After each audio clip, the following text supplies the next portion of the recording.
Hi, I'm going to issue a Know Your Sources challenge or Learn About Your Food challenge. In particular, the meat industry, which is very deceiving, showing nice red barn family farms on TV commercials, when usually that's an absolute lie and crock. So, next time you go to, say, Target and buy, let's say, Nellie's eggs, I want you to email or contact Nellie and ask if you can visit one of their local suppliers' farms. Yeah, ask if you can actually see it with your own eyes and do a little facility tour. Say that you're a potential lifelong customer and you want to know that it's humane, sanitary, you're putting it in your kids' bodies and your own, and you want to know that it's humane and sanitary for the animals as well. I think you'll be unpleasantly surprised that most of them are not really farms but warehouses, which we call factory farms. So I want you to learn about your sources.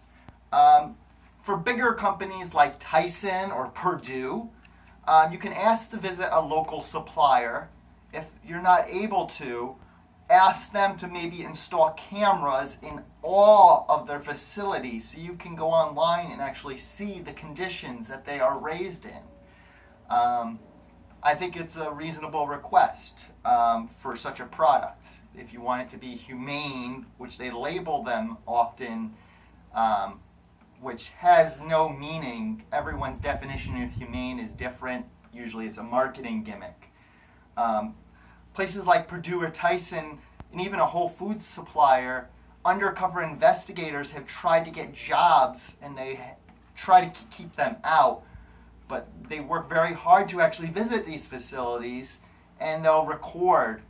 But these places want to keep undercover investigators out because they don't want you to know the truth. They want you to be in the dark and believe their silly TV commercials showing happy animals running around a red barn farm when they're putting them out of business, actually. Small farmers are all going out of business. You can look up Farm Aid for that. So, I'm issuing the challenge. Learn about your sources. Email them, contact them as a potential lifelong customer when you buy a product and it has their logo. I don't know how they could do little red barn farms when they're supplying the entire nation of 360 million people eating dozens of animals a year. So they are very deceptive. So I bet when you make that offer and ask to visit these farms, I bet you get next to no offers to let you visit a local facility. Even if you say you're a potential lifelong customer, I bet you get next to no offers other than a silly email response with a PR quote, kind of like the fake TV commercials. So, learn about your sources. Issue the challenge to all of your friends online, please. Learn about your sources and contact the people who you buy next time you buy your meat, eggs, or milk from. Thank you.